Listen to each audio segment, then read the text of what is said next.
అందరికీ నమస్కారం. మేము సనాతన వైదిక బ్రాహ్మణ సేవా సమితి అనే రిజిస్టర్డ్ సంస్థ హైదరాబాద్లోని రామంతపురంలో గత 30 సంవత్సరములుగా అనేక ఆధ్యాత్మిక, ధార్మిక, సాంఘిక సంక్షేమ కార్యక్రమాలు నడుస్తున్నాయి. మా సాంఘిక సంక్షేమ కార్యక్రమాల్లో కుల మతాలకు అతీతంగా పుస్తక వితరణ కానీ, మెడికల్ క్యాంపులు కానీ, ఐ చెకప్ క్యాంపులు కానీ, ఐ సర్జరీస్ కానీ, కళ్ళజోళ్ళు వితరణ కానీ, అలాగే చలివేంద్రం, ఇట్లా రకరకాల కార్యక్రమాలు మేము చేస్తూ ఉంటాం. అందరికీ సుపరిచితమై ఈవెన్ కరోనా కాలంలో మందులు కూడా ఇవ్వడం జరిగింది. హాస్పిటల్స్లో సేవాభారతి ద్వారా చేర్పించడం జరిగింది.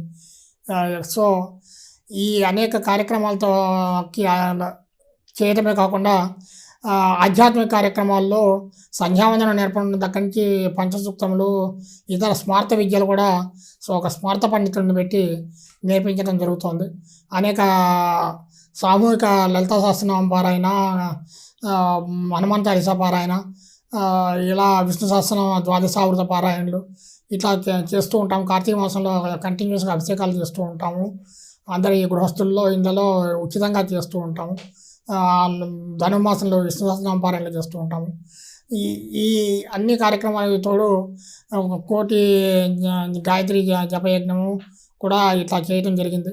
ఇట్లా రకరకాల కార్యక్రమాల్లో భాగంగా మా గౌరవ సలహాదారు పాలపర్తి లక్ష్మీనారాయణ గారు 1 కోటి శివపంచాక్షరి జపం చేద్దాము అని చెప్పి అనుకోవటం, దానికి మన అధ్యక్షులు నూతని వెంకట ప్రసాద్ గారు, జోగయ్య శర్మ గారు, రవీంద్రనాథ్ ప్రధాన కార్యదర్శి, వీళ్ళందరూ అంగీకారం తెలపడం, ఈ వారి సంకల్పం మేరకు ఈ మధ్య చండీ హోమం, ఇతర ఆధ్యాత్మిక కార్యక్రమాలు చేస్తున్న మల్లాది సూర్యకిరణ్ శర్మ గారు, బ్రహ్మశ్రీ మల్లాది సూర్యకిరణ్ శర్మ గారు పంచాంగకర్తగా మనకు సుపరిచితులు.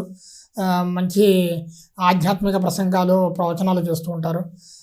వారితో ప్రస్తావించటం, వారు పుష్పగిరి పీఠాధిపతులతోటి ఒకసారి వారి ఆశీస్సులు తీసుకుందామని చెప్పి వారిని సంప్రదించటం. నిన్న మేము పుష్పగిరి పీఠాధిపతి జగద్గురువులు శ్రీ శ్రీ అభినవోద్దండ భారతీ స్వామి తీర్థస్వామి వారు మాకు ఈ సంకల్పానికి ఆశీర్వాదం తెలియజేసి, ఇది నవకోటికి ఉన్న ప్రాధాన్యత విశేషం, మన కాలమాన పరిస్థితుల్లో లోక కళ్యాణం కోసం, ప్రపంచంలో శాంతి కోసం, అందరికీ ఈతిబాధలు తొలగటానికి మనం బ్రాహ్మణులు చేయాల్సిన ఇది విధి, ఇలాంటి జపాలు.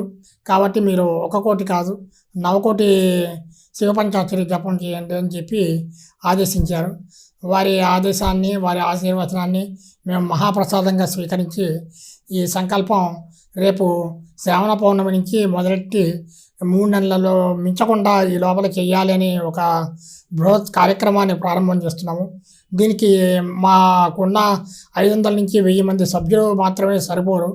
ఇది మన ఒక సంస్థది అని అనుకోకుండా, ఇది మన బ్రాహ్మణ్యం చేస్తున్న ఒక మహత్ కార్యం అనుకొని ఇదం బ్రాహ్మణ సంస్థ వారు, అలాగే federation of all Brahmins association, వైదిక బ్రాహ్మణ సేవా సమితి, ఇంకా రకరకాల బ్రాహ్మణ సంఘాలు చాలా ఉన్నాయి.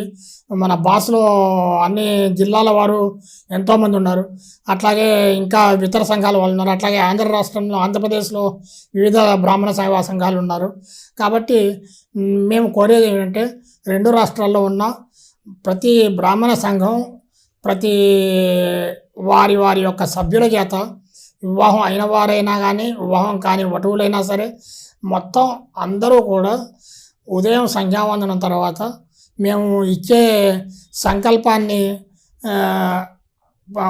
పఠించి, సంకల్పం ప్రకారం యథాశక్తి వారు ఎంత చేయగలరో, ఎన్ని వేలు చేయగలరో అన్ని వేలు ప్రతిరోజు ఉదయము, ఈవెన్ సాయంత్రం కూడా స్వామివారి భోజనానంతరం కూడా చేయొచ్చు. దీనికి తప్పు లేదు ఈ శివపంచాక్షరి జపానికి అని చెప్పారు.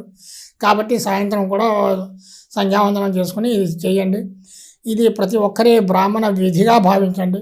ప్రపంచం కోసం, ప్రపంచ శాంతి కోసం, లోకా సమస్త సుఖినో భవంతు అని చెప్పి లోకం క్షేమంగా ఉండాలి అంటే మన బ్రాహ్మణులు చేయాల్సిన ఇది విధి. కాబట్టి మీరందరూ కూడా మాకు సహకరించాలని చెప్పి, ఈ మీరు ఎవరెవరు చేస్తున్నారు అనేది ఇక్కడ దీని కింద కాలంలో మేము స్క్రోలింగ్లో కానీ కాలంలో కానీ మా అధ్యక్షులు నూతి వెంకటప్రసాద్ గారు అట్లాగే కోశాధికారి జోగయ్య శర్మ గారి నంబర్లు ఇస్తాము.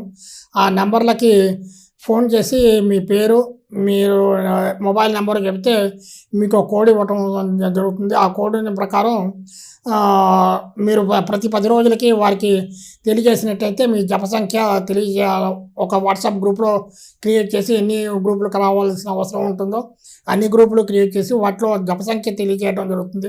అందరూ కలిపి ఎంత చేశారనేది కూడా తెలియజేయడం జరుగుతుంది. ఎంత జరుగుతుందని తెలియజేయడం జరుగుతుంది. కాబట్టి మీరు మీ కుటుంబ సభ్యులు మగవాళ్ళందరూ కూడా ఈ జపయజ్ఞంలో పాల్గొనండి. అలాగే మీకు కుదిరిన 10 రోజులకు ఒకసారి దశాంశం గాయత్రి జపం చేయండి. ఆ దశాంశంలో మళ్ళీ క్షీరతర్పణం కూడా దశాంశం చేయాలి.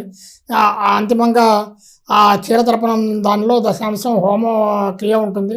అది మల్లాది సూర్యకిరణ్ శర్మ గారి బ్రహ్మత్వంలో ఆ కార్యక్రమం కూడా జరుగుతుంది. అది ఎక్కడ ఎప్పుడు అనేది తర్వాత నిర్ణయించి స్వామివారి అనుగ్రహం ప్రకారం ఎక్కడ చేయమంటే అక్కడ చేయడం జరుగుతుంది. కాబట్టి మన ఈ కార్యక్రమం మన ఎల్ఎస్రావు శ్రీనివాస్ మన జాయింట్ సెక్రటరీ ఇతను చొరవ తీసుకుని యువకుడు మంచి ఉత్సాహంగా ఈ కార్యక్రమాన్ని అమలు చేయడంలో సహకరిస్తున్నాడు. అందరూ కలిసి ఈ కార్యక్రమాన్ని దిగ్విజయంగా పూర్తి చేద్దాం. ఇది ఆ సంస్థ ఈ సంస్థ అని కాకుండా అన్ని సంస్థలు కూడా అందరూ బ్రాహ్మణులు కూడా మన ప్రాంతాలకు కానీ భాషలకు కానీ అతీతంగా అన్ని భాషల బ్రాహ్మణులు కూడా దీన్ని సహకరించి ఈ కార్యక్రమాన్ని దిగ్విజయంగా పూర్తయ్యేట్టు లోకంలో ఉన్న దుర్భిక్షాలన్నీ తొలగిపోయి ఈతిబాధలన్నీ తొలగిపోయి అందరి సంక్షేమం కోసం ఈ కార్యక్రమాన్ని దిగ్విజయం చేయాలని కోరుతున్నాను. నమస్కారం.